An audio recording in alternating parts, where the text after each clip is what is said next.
안녕하세요. 뉴스와 사람들입니다. 곽종근 증인을 만만하게 보고 도발한 윤석열의 최후가 통쾌합니다. 한동훈 총살 발언이 나왔을 뿐만 아니라 대통령직을 얼마나 개판으로 했는지를 스스로 발언하게 되었습니다.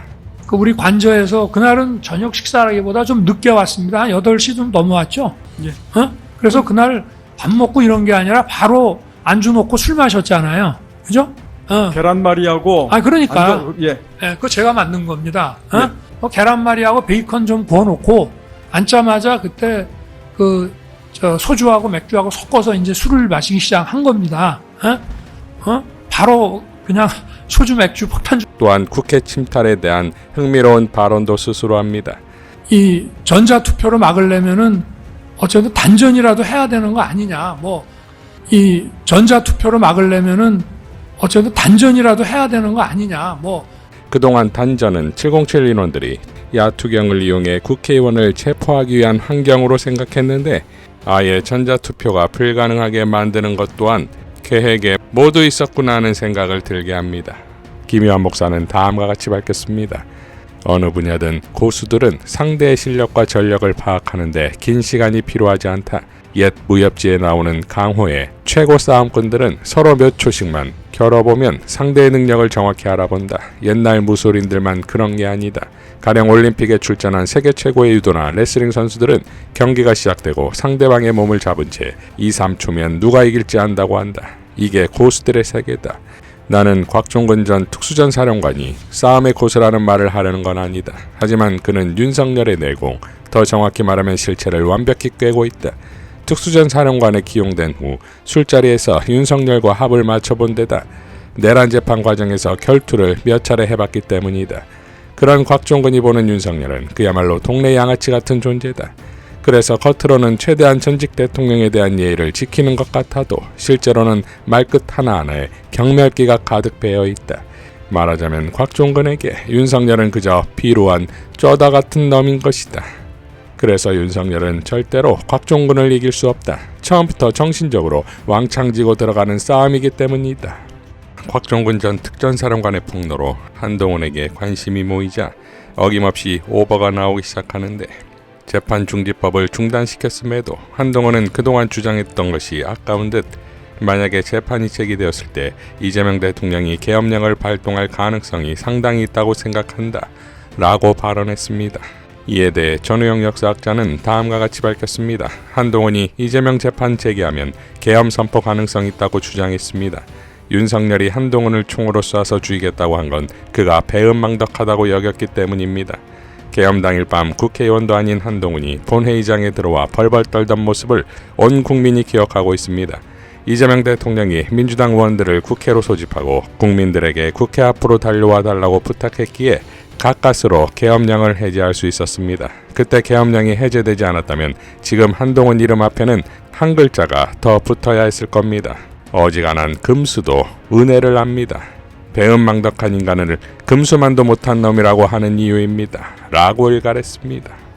한동훈을 향해 김지호 대변인도 정신 차리라고 일갈하는데 국가의 법치를 책임졌던 전 법무부 장관이자 여당의 전 대표가 이재명 대통령이 재판을 막기 위해 계엄령을 선포할 것이라는 근거 없는 음모론을 퍼뜨리고 있습니다. 번지수를 잘못 짚어도 한참 잘못 짚었습니다. 이재명 대통령을 내란 수계와 동일선상에 놓는 판단력 붕괴에 실소가 나옵니다. 정치적 패배와 당내 고립에 몰린 한동훈 전 대표 정치적 수준이 이제는 계엄망상으로 국민을 선동하는 수준까지 내려가신 것 같습니다. 국민의 관심을 받기 위한 수돈치고는 정치적 수준을 의심받을 만한 하수 중의 하수입니다. 한준호 의원과 김병주 의원도 다음과 같이 일갈했습니다. 우리말에 웃느라 한 말에 초상이 난다, 이런 속담이 있었습니다. 가볍게 던진 말 한마디에도 막중한 무게가 실리는 법이죠. 그런데 국민의힘은 그 말의 무게를 아는지 모르는 척하는 것인지 섬뜩한 소리를 농담으로 던지는 모양입니다. 사람을 쏴 죽이겠다, 이런 섬뜩한 말을 그것도 대통령이란 자가 여러 사람 앞에서 내뱉었습니다. 그것이 그저 친구끼리 하는 농담이었다라고 국민의힘 대변인이 주장을 하던데요. 국민의힘은 친구끼리 그런 농담을 주고받나 봅니다. 너 총으로 쏴 죽인다. 그것도 군 통수권자, 즉 총이며 대표며 미사일을 동원할 수 있는 자의 말인데 그게 어떻게 농담으로 들립니까? 이거를 쉴드라고 치고 있습니까? 그러니까 바이든 날리면 이런 말이 나오는 거고 그딴 식으로 대통령을 보필하니 계엄을 일으키는 겁니다. 실제 지금으로부터 11개월 전인 2024년 12월 3일 총으로 쏴 죽이겠다라고 말을 했던 이 윤석열이 위헌적인 비상계엄을 선포하면서 병력을 동원하지 않았습니까? 무장한 계엄군이 국민과 대치를 했고 총과 케이블 타이, 장갑차가 국민을 위협했습니다. 여차하면 계엄군이 국민을 향해 발포할 수 있는 상황을 만들어 놓고 이제 와서 쏴 죽인다는 말이 그저 농담이었다. 정신이 나간 거죠.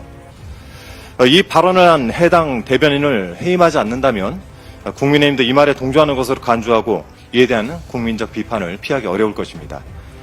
이 농담의 주요 표적이 된 한동훈 전 국민의힘 대표, 전 좀 정신을 좀 차렸으면 좋겠는데 느닷없이 이재명 대통령이 계엄을 선포할 가능성이 상당히 높다라고 헛된 망상을 떠들고 다니고 있습니다. 그러니까 그 친했던 형님이 총으로 쏴 죽이겠다라고까지 이야기하는 것 아니겠습니까? 한동훈 전 대표가 계엄 트라우마가 매우 심한 것 같은데요. 계엄 당일 본회의장에 진입도 못하고 하얗게 질렸던 모습이 오버랩되어서 저는 상당히 좀 안쓰럽습니다. 그래서 제가 여당 지도부로서 한동훈 전 대표를 위해 공헌을 하나 하겠습니다. 이재명 정부를 비롯한 모든 민주정부 하에서 계엄은 없을 것입니다. 그러니 대한민국 계엄의 역사를 이어왔던 그 집안 단속이나 잘 하시기 바랍니다. 이런 불쾌하게 짝이 없는 농담이나 주고받을 바에는 차라리 정당에 간판을 내리는 것이 그나마 국민과 국가를 위해서 이로운 길이 아닐까 싶습니다. 사람을 쏴 죽인다는 말은 결코 가벼운 농담이 될 수 없고 계엄은 어느 상황에서도 금기여야 합니다. 망조던 정당 국민의힘이 갈수록 가관입니다. 현직 대표 장동혁은 대국민 선전포고로 체제전복 내란을 선동하고 전직 대표 한동훈은 계엄 발발 유언비어로 국민 불안을 유포하니 권커니 작커니 나라 말아먹을 환장을 뛰어넘는 한장한 두엣입니다.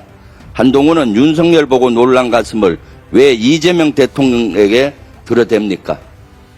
내란의 밤 기껏 윤석열 총구에서 구해졌더니 은혜도 모르고 뒤통수를 치는 배은망덕 병증은 정권을 가리지 않습니다. 못된 인간은 결코 고쳐서 쓸 수 없음을 또 한 번 여실히 증명했습니다. 아무리 총 맞은 것처럼 정신이 없다 해도 국민을 상대로 공갈포를 난사해서는 안 됩니다. 계엄내란 전문당 국민의힘 전현직 당대표들에게 경고합니다. 근거 없는 음모론으로 국민 불안 자극과 정치적 존재감을 위한 공포 정치극은 스스로를 낭떠러지로 추락시키는 자해 행위입니다. 내란과 전쟁은 민주주의의 언어가 아닙니다. 내란과 전쟁은 민주주의가 작동불능되는 파괴입니다. 아직 12.3 내란의 트라우마에 시달리는 국민의 있음을 잊지 말아야 할 것입니다. 자, 법원은 한동훈에게 추경호의 계엄 해제 방해에 대한 수사에 증인 신문을 3번이나 요청했으나 그때마다 집을 나와 패문부제로 거부하는데 정작 추경호에게 구속영장이 청구되자 추경호를 실드치며 구속영장은 기각되어야 한다고 주장합니다. 이렇게 추경호 구속을 반대하는 입장이 배신자 프레임에서 벗어나기 위함이라는 언론 보도가 있으나 이제 그런 꼼수가 통하는 대한민국 정치판이 아니지요. 자, 그런데 추경호에게 구속영장이 청구될 것이라는 예측을 하는 이유가 한덕수가 이미 다 풀었다는 말이 나오는데 12.3 계엄을 해제한 이후 한덕수와 함께 한동훈은 공동정부를 꾸리기로 했다며 대국민 성명을 발표하는데 이와 관련한 사안은 일절 수사가 없는 것일까요? 한동훈이 윤석열과 어떤 딜을 했는지 말입니다. 이상 뉴스와 사람들이었습니다. 시청해 주셔서 감사드립니다.